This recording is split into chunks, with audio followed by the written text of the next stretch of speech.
Good morning students, this is Rushali Singh, your economics teacher. I hope you all are sound and safe at your homes.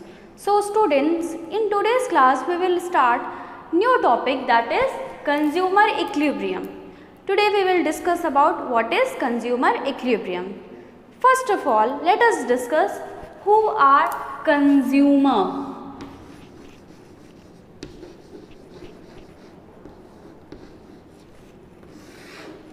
Consumer is someone who consumes goods and services. What he does? He does consumption of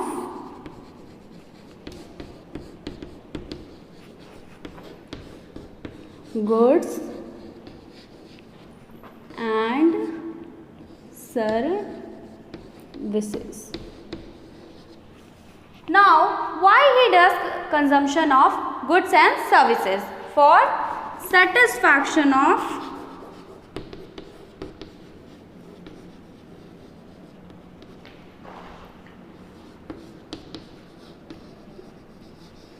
wants.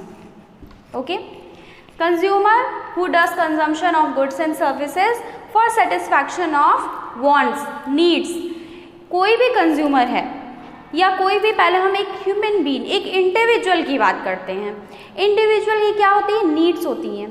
आपको प्यास लगी, आपको पानी चाहिए, आप नहाने जा रहे हैं, आपको साबुन चाहिए, आपको भूख लगी, आपको खाना चाहिए, आप ह्यूमन बीइंग हैं, आपको कपड़े चाहिए, आपको कहीं जाना है, आपको व्हीकल चाहिए। तो ये सारी नीड्स क्या होती हैं? ये है नीड्स, हमारी वांट्स, चाहतें, जिन्हें हम सेटिस्फाई करना चाहते हैं। Consumption of goods and services हम तभी करते हैं जब हमें किसी नीड को या किसी वांट को सेटिस्फाई करना रहता है। अगर हमें प्यास लगी है तो हमें पानी की नीड है, we want water for satisfying our thrust. So students, consumption activity जो भी होती है वो किस वजह से होती है? कि हम सेटिस्फैक्शन कर सकें अपने वांट्स का। सो consumer is someone who consumes goods and services.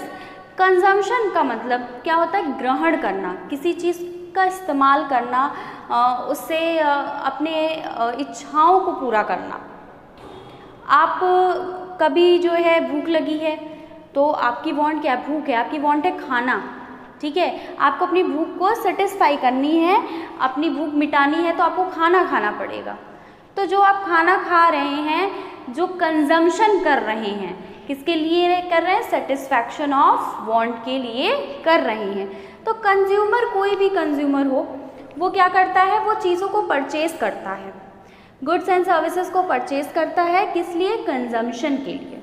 Consumption का सिंपल सा मतलब है कि जब आप कोई चीज़ ग्रहण करें, कोई चीज़ खाएं, कोई चीज़ इस्तेमाल करें, कोई चीज़ जो आपको सेटिस्फैक्शन दे रही है। अब बहुत सारी तो फिज़िकल चीज़ें होती हैं जो हमें सेटिस्फैक्शन देती हैं, बहुत सारी क्या होती हैं? एब्स्ट्रैक्ट चीज़ें भी होती हैं, मेंटल चीज़ें होती हैं, साइकोलॉजिकल चीज़ें होती हैं। जैसे आप कोई सीनिक ब्यूटी देखते हो तो वो आपको एक अलग सेटिस्फैक्शन देती है। आप कभी आप कोई मूवी देख रहे हो बहुत ज़्यादा हंसी वाली, ह्यूमर वाली, तो आपको हंसी आती, वो आपको अलग खुशी देता है। तो ये सब चीज़ें भी आपको क्या करती हैं? सेटिस्फैक्शन देती है। बट इकोनॉमिक्स में हम उन चीज़ों को ऐड नहीं करते हैं। हम क्या ऐड करते हैं? ऐसी चीज़ों का कंजम्पशन हम ऐड करते हैं इकोनॉमिक्स में, हमारे जिनका हम अपनी इकॉनमी में प्रोडक्शन करते हैं, जो इनकम जनरेट करती हैं और जो क्या हमारे कंज्यूमर को सेटिस्फैक्शन देती हैं। सो जो भी एक हमारा कंज्यूमर है वो इनकम अर्न करता है,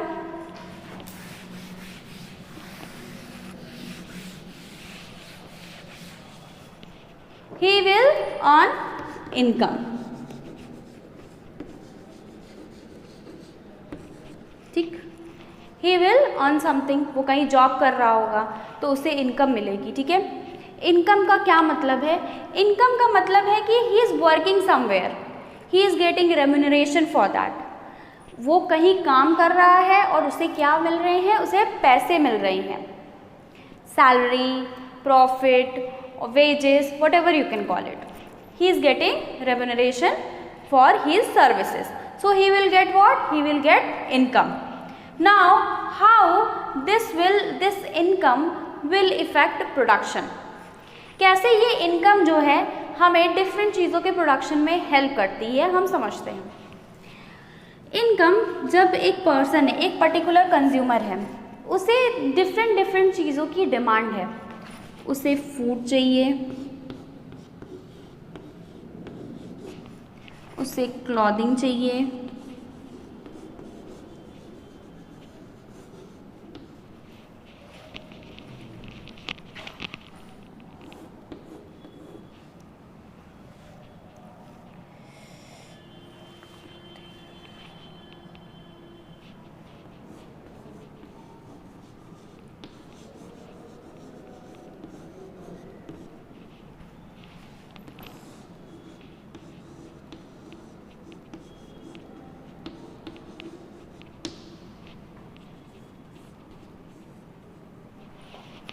okay. Now consumer will earn something, okay, by giving his services. After that, when he will have income, he will demand for different things. Like if he is a human being, obviously he will demand for food. Food में हमारा कोई भी जो हम grocery shoppings करते हैं वो आता है, हम जूस एक्सेट्रा पीते हैं वो आता है, बिस्किट्स है वो आता है, सॉस हो गई आपके वो आता है, आपने डिफरेंट चीज़ें हमारी जैसे चीनी हो गई, हमारी चाय पत्ती हो गई, हल्दी हो गया, तेल हो गया, whatever we are purchasing for food which is considered as food. So customer or the consumer, he will go in the market and demand for these commodities, these goods. जब इन goods का demand आएगा, आपको पता चलेगा as a producer, when you will get to know that someone is demanding sugar or someone is demanding biscuit, you will think as a producer that it is your chance to earn profit or earn income. You will produce biscuit so that you can sell that biscuit in the market and earn income. As a producer, जब किसी भी producer को पता चलता है, जैसे आपको क्या किसी प्रोडक्ट की डिमांड है, आपको किताब की डिमांड है, आपको माइक्रो इकोनॉमिक्स की बुक चाहिए, ठीक है. As a producer, who is producer? Producer is someone who is producing something, okay. So producer will know that कि this person he has demand of book, तो उसे डिमांड आ गई कि माइक्रो इकोनॉमिक्स की बुक की डिमांड है market में. Then he will start producing that book, printing that book, okay. He will bring that book in the market, he will sell that book to the consumer. तो यहाँ पे क्या हुआ, demand ने उसे प्रोडक्शन करने के लिए मजबूर किया कि डिमांड इन चीज़ों की आ रही है, मुझे अब प्रोडक्शन इन चीज़ों का करना चाहिए, then I will get profit. इसी तरीके से क्लॉथिंग आ गई, इंसान है तो उसे कपड़ा चाहिए, आपका प्रोड्यूसर को पता चलेगा वो कपड़े की डिमांड है मार्केट में, तो अब मैं क्या करूँगा, I will produce clothes, different cloth, sari हो गई, कुर्ता हो गए, शर्ट हो गई, पैंट हो गए, डिफरेंट मटेरियल, जिस भी चीज़ की डिमांड मार्केट में आएगी, producer will produce that commodity so that he can earn income or profit. चाहे उसे इनकम मिले, इनकम उससे जनरेट करे, या फिर उसने बहुत मार्जिन जोड़ दिया तो उससे प्रॉफिट मिले. तो प्रोड्यूसर का काम यही है क्या कि he will identify demand, कि जो हमारे कंज्यूमर्स हैं उनकी क्या डिमांड है. और डिमांड कुछ भी हो सकती है. पहले लोग गुड़ खाते थे तो गुड़ की डिमांड थी, मार्केट में गुड़ मिलता था. अब लोग क्या, now people are preferring sugar, चीनी प्रेफर करते हैं, तो क्या अब हमें मार्केट में चीनी मिलती है, चीनी का ज़्यादा प्रोडक्शन होता है. अब क्या बहुत लोग, हमें पता चल रहा है कि डायबिटिक हो गए हैं, उन्हें डायबिटीज़ है, तो वो क्या एक शुगर फ्री आता है नेस्ले का, उसमें स्मॉल जो है पिल्स टाइप की रहती हैं, आप उसे डाल दीजिए तो उससे में मिठास आती है. तो हमारा जो प्रोड्यूसर है उसे लगा कि वो मार्केट में हमारे कंज्यूमर्स में डायबिटीज़ के पेशेंट्स बहुत ज़्यादा हैं, तो हमें जो है क्या, ये शुगर फ्री जो हमारी टैबलेट्स हैं इनको बनाना शुरू करना चाहिए, सो दैट कि जो हमारा डायबिटीज़ का पेशेंट है उसकी भी वांट सेटिस्फाई होगी, उसे शुगर खाना नहीं, पर उसे किसी ना किसी चीज़ में हल्की मिठास चाहिए। वो जो भी उसमें केमिकल यूज़ करके शुगर नहीं डालेगा, वो भी केमिकल यूज़ करके वो उसको मिठास देगा, ठीक है। उसको लगेगा कि डायबिटीज़ वाला पेशेंट है, इसको तो भाई कोई मीठी चीज़ खा नहीं सकता और इसको क्या मीठे की डिमांड है, तो हम शुगर फ्री टैबलेट्स बनाएंगे जो ये डिफरेंट चीज़ों में डाल के खा सकेगा, इसे भी मिठास मिलेगी, इसकी भी वांट सेटिस्फाई होगी और मुझे मिलेगा income. So producer will produce when he will know that there is demand of something. इसी तरीके से क्या कोई भी प्रोडक्ट्स हैं, आप बाथरूम के कोई प्रोडक्ट्स हैं, आपके साबुन हो गया, शैम्पू हो गया, कंडीशनर्स हो गए, सर्फ हो गया और डिटर्जेंट सोप्स हो गए, इन सब चीज़ों की डिमांड आ रही है, ये सारी चीज़ें प्रोड्यूस होने लगेंगी। सो डिमांड कहाँ से आती है? डिमांड कंज्यूमर के पास से आती है। Consumer will demand and producer will produce that commodity. Now what are the services? Services simply जो हमें सर्विसेज प्रोवाइड होती हैं, ओके। जैसे आप स्कूल में पढ़ते हो तो जो टीचिंग की आपको सर्विस प्रोवाइड हो रही है, मैं कोई सामान नहीं देती हूँ आपको, मैं आपको एजुकेशन देती हूँ, एजुकेशन की सर्विस देती हूँ कि आपकी नॉलेज बढ़ाती हूँ मैं, आपको जो नहीं आता वो बताया जाता है, आपको आपके एजुकेशन को, आपकी नॉलेज को इन्हांस किया जाता है, दिस इज़ अ सर्विस। आप बैंक में जाते हो, बैंक में आप अपने पैसे जमा करते हो, तो बैंक क्या करता है? बैंक आपको यूपीआई की सर्विस देता है, आपको एटीएम विड्रॉल की सर्विस देता है और डिफरेंट लोन की सर्विस देता है, बहुत ढेर सारी सर्विसेज हैं। तो ये सारी जो चीज़ें प्रोवाइड की जा रही हैं दैट आर सर्विसेज, जो टेंजिबल नहीं है, जिन्हें हम छू नहीं सकते, दीज आर सर्विसेज। जो भी आपको सुविधा मिल रही है दैट आर सर्विसेज। आप उसे छू नहीं सकते, बट हाँ आपको उसकी नीड है and you get satisfied when you get that. जैसे आपको ही पहले आप छोटे थे तो आपको 1 2 नहीं आता था, but as a human being हम एक सोसाइटी में रहते हैं जहाँ काउंटिंग आनी चाहिए, जहाँ 1 2 आना चाहिए, जहाँ प्लस माइनस आना चाहिए, आपको बेसिक मैथमेटिक्स आनी चाहिए, ठीक है। तो आप स्कूल भेजा आपके पेरेंट्स ने आपको, वहाँ आपने काउंटिंग सीखी, बेसिक मैथमेटिक्स सीखा, तो वो आपकी सीखना आपकी वांट थी और सिखाना हमारा काम एज अ प्रोड्यूसर। हमने एज अ प्रोडक्शन किया, क्या? सर्विस का प्रोडक्शन किया। हमने आपको एजुकेशन दी, आपकी नॉलेज को एनहांस किया।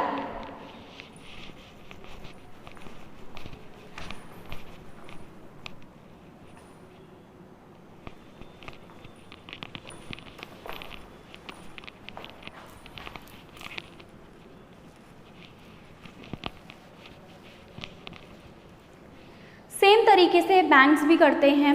हमारे हॉस्पिटल्स जो है क्या बोलते हैं, हमें जो सर्विसेज प्रोवाइड कराते हैं कि कोई बीमार है उसे मेडिसिन प्रोवाइड कराई जाएगी, ट्रीटमेंट प्रोवाइड कराया जाएगा और डॉक्टर आपको अपने सुपरविजन में रखेगा, डॉक्टर अपनी नॉलेज यूज़ करेगा और आपको क्या करेगा, आपको बेहतर होने में, आपका ट्रीटमेंट करेगा, आपको ठीक होने में हेल्प करेगा।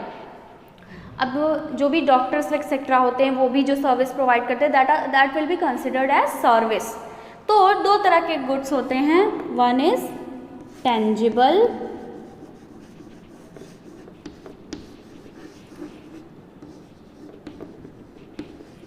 And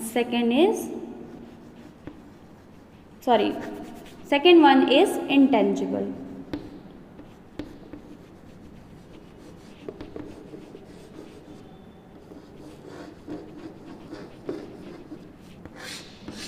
tangible goods are those good जिन्हें हम टच कर सकते हैं, we can see them, we can touch them, we can feel them, by touching them we can feel them, okay.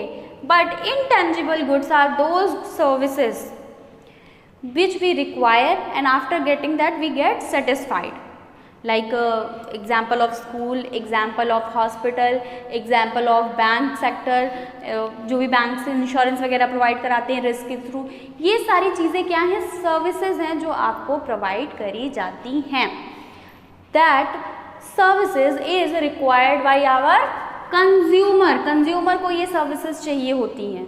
और क्यों चाहिए होती है? Because he wants them, he requires them, उसे उनकी नीड होती है, तो वो ये सर्विसेज की डिमांड करता है।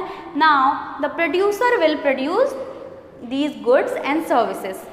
Goods are of two types. First one is tangible, जिन्हें हम टच कर सकते हैं. Whatever, just like duster, book, bench, board, कोई भी खाने का आइटम ले लीजिए आप, कोई भी सामान, क्लॉथ्स हो गए, आपकी अलमीरा हो गई, दरवाजे हो गए, these all are tangible goods.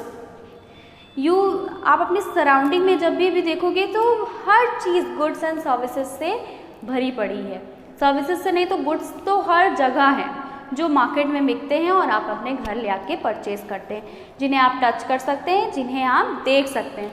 That are tangible goods. Now intangible goods, whatever services we are getting, that are intangible goods like education, health facility, banking facilities. These all services, जैसे when we go to restaurant etc, there we get service. That service is also intangible. खाना तो आप खाते हैं, that is tangible, but जो वो एक माहौल मिलता है, जो एक सर्विस वो आप वेटर ले आके दिया, ये सारी जो चीज़ें हैं वो क्या, वो आपके लिए काम कर रहा है, दैट इज़ सर्विस. वो आपको सुविधा प्रदान कर रहा है. तो टेंजिबल और इंटेंजिबल गुड्स, इंटेंजिबल गुड्स वही होंगे जिन्हें हम छू नहीं सकते. We can only feel them, we can not see them, we can only feel them. And tangible goods we can touch them, we can see them.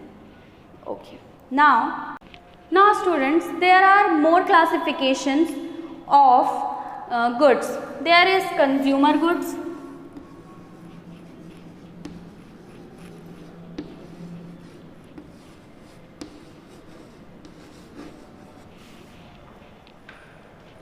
then there are capital goods. Capital goods, first of all we will discuss about capital goods. Capital goods are machineries,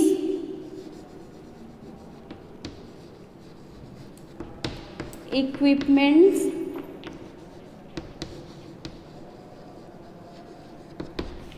tools, etc. हमारे capital goods क्या होंगे, जो भी बड़ी बड़ी machineries होते हैं और प्लांट्स होते हैं जो फर्दर प्रोडक्शन में हेल्प करते हैं. हमारी बड़ी बड़ी इंडस्ट्रीज़ में जो मशीनरीज लगी होती हैं, जो इक्विपमेंट्स लगे होते हैं, tools are there which help in production, that is capital good. Why they are considered capital goods? Because they help in generation of capital. अब एक बड़ी सी सपोज करिए इंडस्ट्री है, वहाँ पे बड़ी बड़े प्लांट्स एंड मशीनरीज लगे हुए हैं जो कपड़ा बनाने का काम कर रहे हैं. ठीक, तो जो वो कपड़ा बन जाएगा and we will sell that product in the market, we will generate income and that is capital. जो भी आप पूंजी बना लेंगे ना उससे, तो कैपिटल का मतलब क्या है, पूंजी है. जो भी आपके प्रोडक्ट्स, जो भी आपके गुड्स जो है पूंजी बनाने में हेल्प करते हैं, that are capital goods. Why? Because these plant, machineries, equipment, tool, they are used for production of goods that we will sell in the market and we will generate income. We will earn income. So capital goods, जो goods आपकी machineries होती हैं, बड़े बड़े जो है plants लगे होते हैं, ये सब क्या है, आपको पता होगा आजकल आरओ प्योरीफायर के पानी पीने की बहुत ज़्यादा एक ट्रेंड चला हुआ है, एक चलन है कि सब आरओ का ही पानी पीते हैं. कोई भी नॉर्मल विदाउट फिल्टर वाटर नहीं कंज्यूम करना चाहता. तो एक कभी कभी लोग जो बाहर से आते हैं, जो डिफरेंट सिटीज़ से आते हैं, हर कोई तो आरओ प्योरीफायर लगवा नहीं सकता. तो अब लोग क्या करते हैं कि अपने ही घर में बड़े बड़े प्लांट्स लगवा रहे हैं आरओ प्योरीफायर को और उसे कंटेनर में भर के लोगों को बेचते हैं. तो जो प्लांट बड़ा सा लग गया आरओ प्योरीफायर का, ठीक है, that is capital good. Why? क्योंकि उस प्लांट से वो पानी भर के ही is selling that in the market. वो मार्केट में बेच रहा है वो पानी और उससे इनकम जनरेट कर रहा है. इनकम जनरेट कर रहा है, उसे इनकम मिल रही है, उसे बेच रहा है, उससे वो क्या इकोनॉमिक एक्टिविटी कर रहा है. बट वही छोटा सा आरओ प्योरीफायर, हमने क्या वहाँ पे बड़ा सा प्लांट लगाया है आरओ प्योरीफायर का, जिससे हम पानी निकाल रहे हैं और लोग बेच रहे हैं.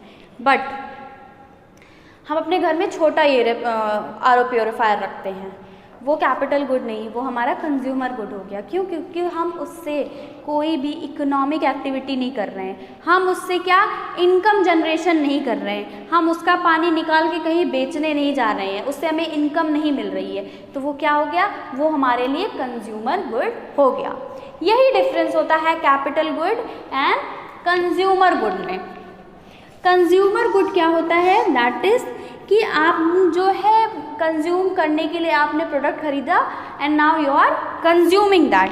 इन capital goods, in capital goods you will generate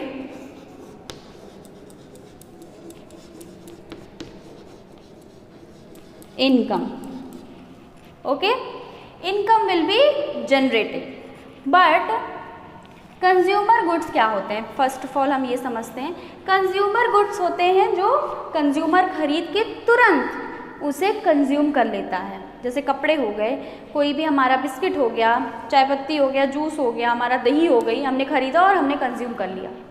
ठीक है, कंज्यूमर गुड का मतलब है कि आपने लिया और कंजम्पशन आपने कर लिया, आपने उसे फर्दर बेचा नहीं, आपने उससे इनकम नहीं जनरेट की।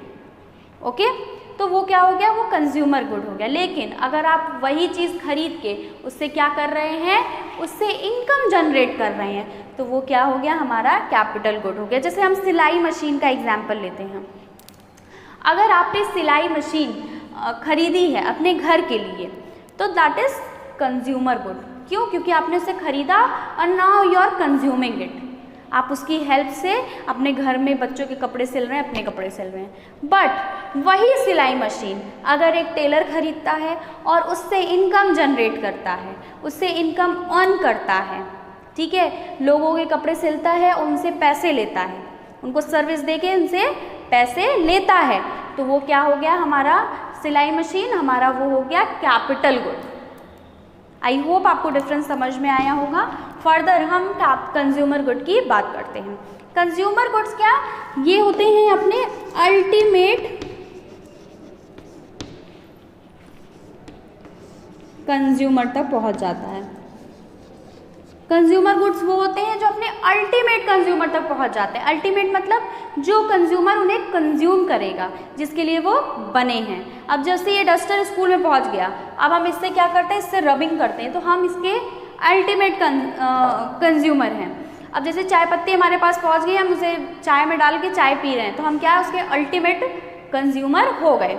तो कंज्यूमर गुड्स जो भी होते हैं वो हम तुरंत उन्हें मार्केट से खरीद के कंजम्पशन कर लेते हैं, हम उसमें फर्दर और कोई एक्टिविटी नहीं करते हैं, ना ही उसमें वैल्यू एडिशन करते हैं। वैल्यू एडिशन का मतलब उसमें और चीज़ें जोड़ के हम उसे बेच नहीं रहे हैं और हम उससे किसी भी तरीके से इनकम नहीं जनरेट कर रहे हैं, इनकम नहीं अर्न कर रहे हैं, तो वो हमारा कंज्यूमर गुड है। कंज्यूमर गुड हमारे दो एक क्लासिफिकेशन हम देखते हैं। फर्स्ट इज ड्यूरेबल,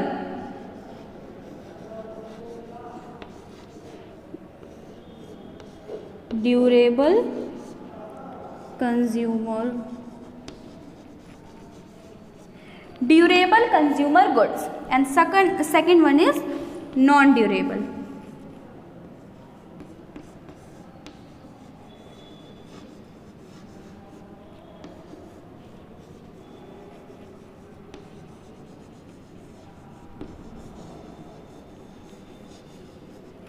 अब हम दोनों का डिफरेंस समझते हैं।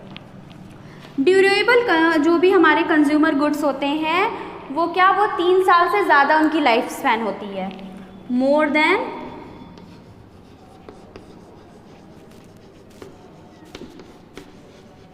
3 इयर्स। जैसे आपकी गाड़ियाँ हो गई, आपका जो है क्या बोलते हैं बाईसाइकिल ले लीजिए, आपने कोई भी आप जैसे RO प्योरीफायर लगाया है, वो AC लगवाई है, वो ये सब क्या है, फ्रिज लगवाया है, तो that are durable consumer goods, जिनकी लाइफ स्पैन 3 साल से ज़्यादा रहती है, वो क्या है हमारे ड्यूरेबल कंज्यूमर गुड। ठीक है, हमने उन्हें खरीद लिया और हम उन्हें लंबे समय तक यूज़ कर सकते हैं, दैट आर ड्यूरेबल। ठीक है, now what is non durable consumer goods, जिनकी life span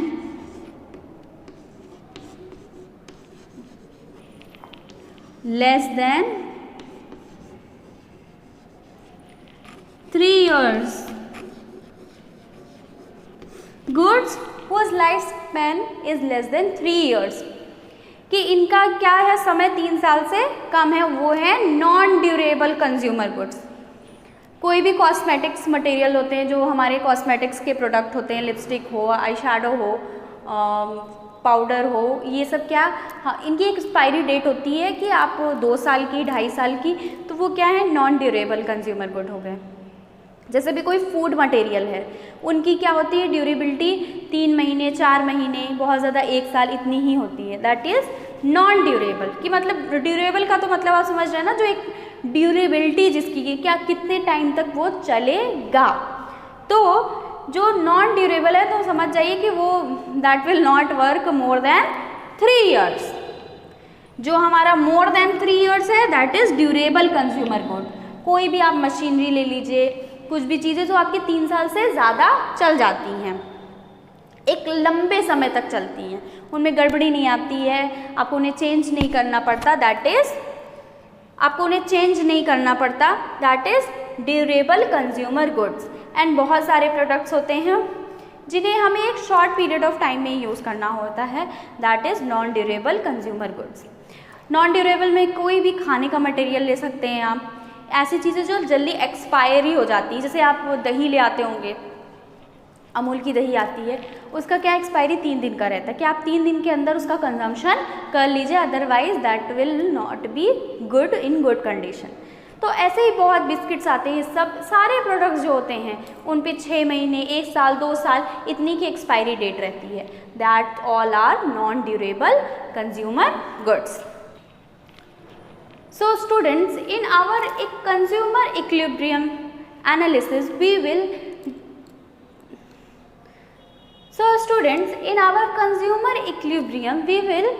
discuss about consumer behavior.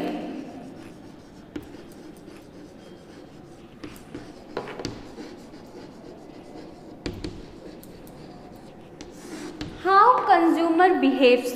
एक कंज्यूमर वो कैसे बिहेव करता है जब वो किसी चीज़ की डिमांड करता है, उसके पास इनकम कितनी है, ये सब उसका बिहेवियर का हम एनालिसिस करते हैं। What you mean by analysis, कि हम देखेंगे, वी विल एग्जामिन, हम उसे समझेंगे कि वो कैसे कैसे अपनी बिहेवियर का क्या मतलब होता है, that how they will act, क्या कैसे एक्ट करेंगे जब वो किसी चीज़ का कंजम्पशन करेंगे, उनकी इनकम बढ़ेगी, then how they will react और एक्ट। तो कंज्यूमर बिहेवियर में we will discuss about consumer simply. Okay, suppose एक कंज्यूमर है, उसकी इनकम है 2000 रुपये। ओके, उसकी इनकम कितनी है, 2000 रुपये। अब इस 2000 रुपये को इसे डिफरेंट जगह पे एक्सपेंड करना है। Expand means expenditure.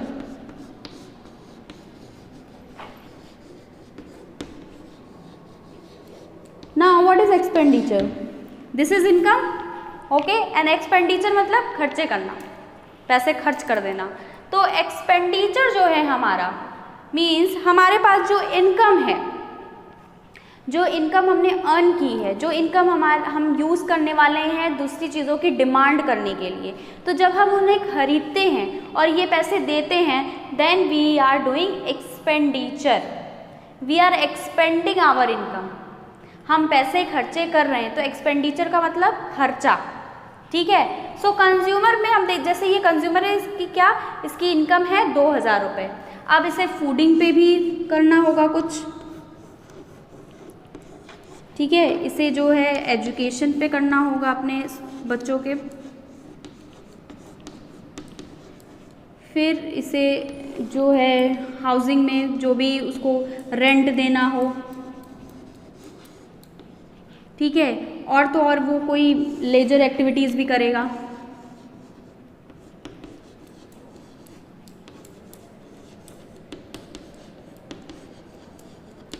और ऐसे कई चीज़ें होती हैं जो एक पर्टिकुलर कंज्यूमर करता है। वो क्या, फूडिंग, एजुकेशन हो गया, क्लोथिंग हो गई, और लेजर एक्टिविटीज़ का मतलब है कि आप जब कहीं, लेजर मीन्स आराम से जुड़ा हुआ शब्द है ये लेजर। लेजर का मतलब जब भी आप कोई रिक्रिएशनल एक्टिविटी कर रहे हो जिससे आपके मन को अच्छा लगे, आप कहीं घूमने गए हो तो ये क्या है, लेजर एक्टिविटी। आप रेस्टोरेंट में खाने गए हो, that is leisure activity. Okay, ये क्या आप अपने मन को बेहतर करने के लिए, अपने मन को अच्छा करने के लिए कर रहे हो। तो इसी 2000 रुपये में इसे इन सारी चीज़ों पे क्या करना है, एक्सपेंडिचर करना है। तो कंज्यूमर के बिहेवियर को हम देखेंगे, how consumer behaves in different aspects. क्या कंडीशन पड़ेगी तो कंज्यूमर का बिहेवियर क्या रहेगा, दूसरी कंडीशन रहेगी तो कंज्यूमर का बिहेवियर क्या रहेगा। So students, in next class we will discuss further. Thank you.